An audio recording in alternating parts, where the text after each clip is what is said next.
Hi, this is Cora from the Holler to the World. Welcome back to our channel. First, we want to say Merry Christmas. Merry Christmas and Happy New Year. Happy New Year. We're going to do a little something different tonight. I have asked CL, fret not, just relax, to join me. And we want to talk about some childhood candy memories of Christmas. Continue to shake the table. I have to quit shaking the table. We are expecting all of our kids to come in about an hour or so and have Christmas dinner. We haven't opened our packages yet. So I've been wanting to do this video about childhood candy and just a few little memories and things. And so we're going to get started. First of all, when we lived up in the Holler, we had one grocery store. It was Lorraine Butler's store. And she sold some candies. And my dad would bring us home.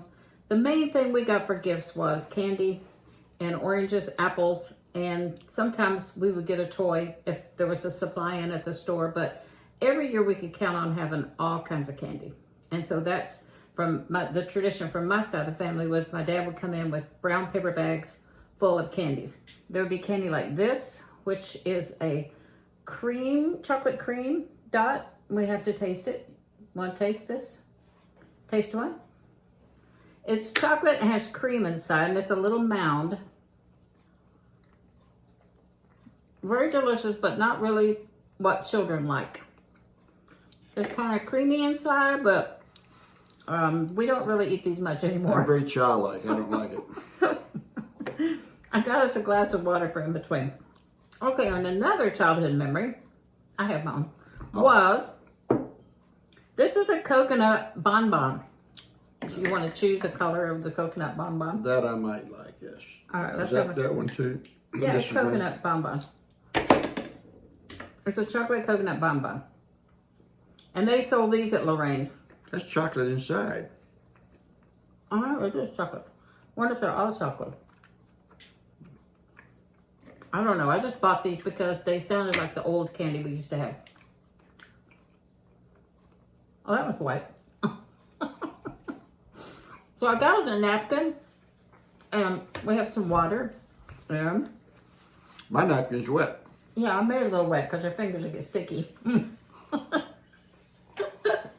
all the candy. That was a pleasant surprise. Okay, now, but there was coconut chocolate covered peanuts. There was lots of other different kinds of candy. We had like There's chocolate covered nuts over there. 5 or 10. Yeah, they're almonds. We didn't have almonds. They were fancy. We have peanuts. Okay, on this plate, I have chocolate fudge and peanut butter fudge, which my mom always would home make. Every year she would home make. And I made these this year with a recipe that is like 2 ingredients, and I'll make a video and teach you how. So first we're going to taste the peanut butter one. Peanut butter. You want to eat the whole thing or you want to share? You may want to share by the time we get to the end of this. How's the peanut butter? Absolutely marvelous.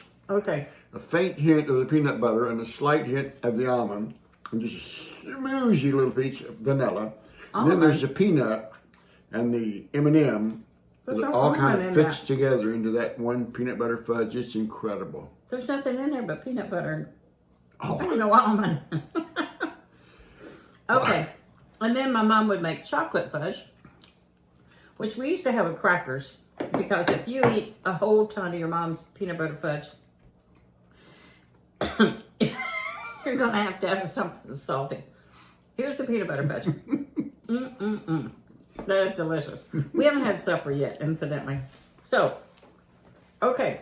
Then, moving on.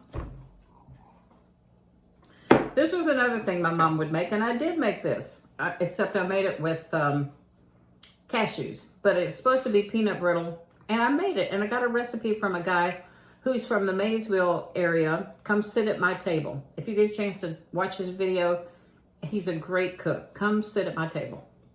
Maybe tell him that you got his name from the Holler to the World. So now we're almost impossible to take a bite of this peanut brittle, but we're going to take a little bitty bite. Because, oh, that's easy. It's very crunchy. Very, very crunchy. So we have that every year. That's good. Yeah. And we have popcorn balls, which I didn't go to the trouble to make, but We had those. Now, we're not going to really eat them, but I'm going to show you. This is ribbon candy. And for any child, you know that you did not like to get ribbon candy. Some people might have liked it, but it had a really strange little flavor. But it's hard. A hint of licorice. Comes in all kinds of bright colors. And it's a really antique, old-fashioned candy. We're not going to do that because we won't be able to talk. And he's got a story to tell. So the next thing is the Horehound candy. Horehound. It has a flavor like sassafras or root beer. If you're from Kentucky, you know very well about Horehound candy. And it also made a medicine. My dad would mix it with honey and a little bit of whiskey and melt Horehound candy and made cough syrup, and it would help break up the congestion in your chest. I think it was 1 piece of Horehound candy, 1 teaspoon of honey, and 1/5 of whiskey. You'd forget you had a cold if you had 1/5 whiskey. They're like, what cold? I think that's what the whole purpose was. Okay, and in this plate, we have some English walnuts. In Kentucky, we really had black walnuts, which is my favorite. But at Christmas time, we had English walnuts, which are really, really good. And the thing of it is, we didn't have a nutcracker. Well, we had a hammer. You put the hammer on the fireplace and break it. But these you could break with your hands. You put 2 of them together like this, and you could crush them. And then you just pick the nut out of there, and you got yourself a fine walnut. That'd probably help take away some of the candy. From across the ocean. From across the ocean. English. English walnut. Yeah. I like black walnuts, but English walnuts are okay. Okay. So, now I have my mouth full. We had a very good Christmas. We had a great church service. We had communion, and we had a celebration of the Lord, a celebration of Jesus came, gave us life, came as a babe, paid for all our sin, paid for the sin of the world. And that's the main thing that we remember about Christmas. But these childhood memories are important, and we try to create them for our children. Like I've made some different kinds of things that my kids like nowadays. Chocolate chip cookies and Hello Dollies and brownies. And today I made a pineapple upside down cake. So you want to have traditions that your kids can remember coming home, and like the grandkids can remember coming to my house and having certain things, whatever. So I'm going to turn it over to CL and let you tell you about his childhood memory. Okay, we had candy for Christmas. We also had apples, oranges, tangerines, fruit from Florida. But my dad worked for the Carnation Company, which has been sold out since then. But they manufactured condensed milk somehow. And every year when he would come home from the Carnation, the company would give them a box of Russell Stover candy. It was much larger than this. It was like 2 times this big. And it's Russell Stover, and we always waited every year, and we would have that to eat during Christmas time. And I'm going to see if this is open. It looks like there's a wrapper on it someplace underneath here. Well, you know. I wasn't able to prep my part of the production here. I was just called in at the last minute as eye candy, I think. I think she just wanted me to be here to sit beside of her. Subscribers to get to know you. And don't forget to subscribe. Please hit the thumbs up button and like it. I think the last time I looked, I had 111 subscribers. And so that is awesome, because I've just started this. And through the winter, I'll do a little bit of cooking. And then when it gets to be warm weather, we're going to go back outside and we're going to grow a fabulous garden in my to grow bags or whatever they're called. Now here's something that we did not have. On the inside of the box, it tells you what each piece of candy is. Not so. When we got the large 5-pound box of Russell Stover candy, there was no writing to tell me what was what. So we would try to find the one that we liked. Were you allowed to put your fingers in them? Wait, that's what I was going to say. Then later, once you got what you knew was there, then you take your thumb and punch in the bottom like that and see if it was orange or red. This one seems to be red. Which kind did you not like? The red. I think it's cherry nougat or something. It's strawberry nougat. Strawberry.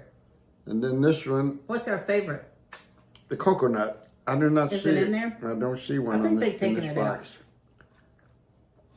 I think they. Oh, we have to eat them. We have to eat this one now. Okay. The once, Do we have to try them all till we find the one we like? no, it says right here what they are. Some of them are not our favorite. I don't know why I didn't look. Some of them are not our favorite. See, I had it upside down too. Oh. We always didn't, it wasn't about the gifts. And for the kids that were raised and blamed, like their parents really, we didn't have access to get things. We ordered clothes and things like that from Sears. And we always got that big Sears toy, Christmas toy book. And we'd wear it out looking at the pages, but things were so expensive, we just could not order them. Sometimes we would get a doll, like we'd get one doll. The boys would get a truck, or one year they got these metal things that you could ride. And all of us girls used to get a doll. And of course our sister Mary, that you haven't met yet, would put hers up in the closet and keep it in pristine condition. And ours would be ragged with the hair falling out and the dresses burnt because we got to iron them. And we'd try to sneak in the closet and play with Mary's because it was so beautiful and perfect. She was the oldest child. And she did not tear her stuff up. And we did. And so we would try to sneak in and play with Mary's after we destroyed ours. That's What did good. you usually get for Christmas? We got lots of stuff. Yeah, you were a city boy. We got lots of stuff. We got, well, one year we got Fanner 50s. I remember that.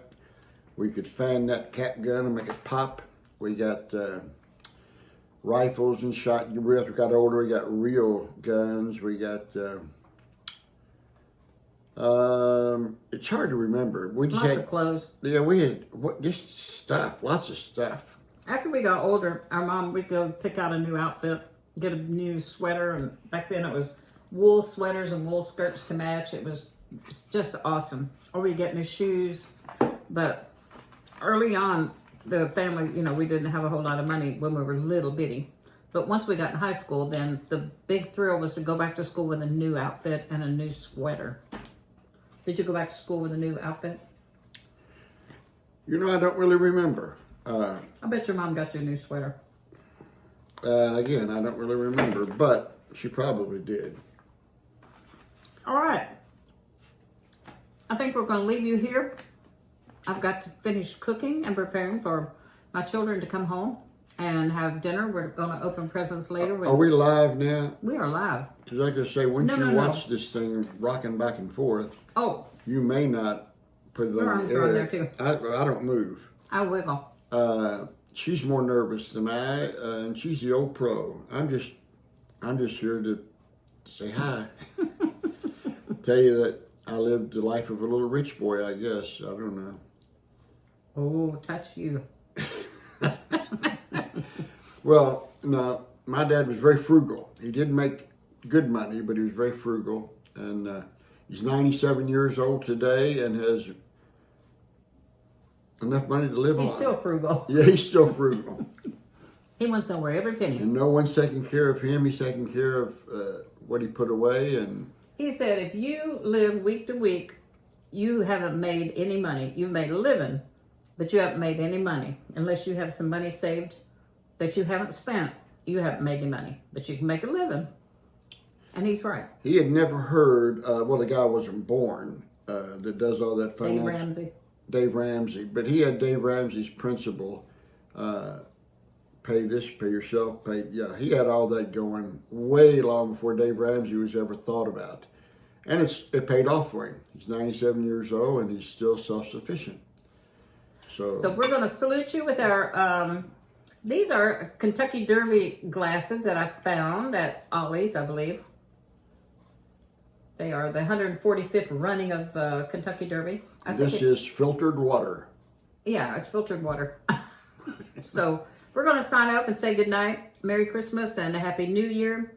And if you have not made Jesus Lord of your life, I pray this year you will. I pray today you will. Yes. And also leave in the comments if you ever have anything you want us to talk about or you want us to pray about. We would be more than happy to. And maybe as time goes on and we're better at this, we've got microphones, but we're not using them right now, but we will.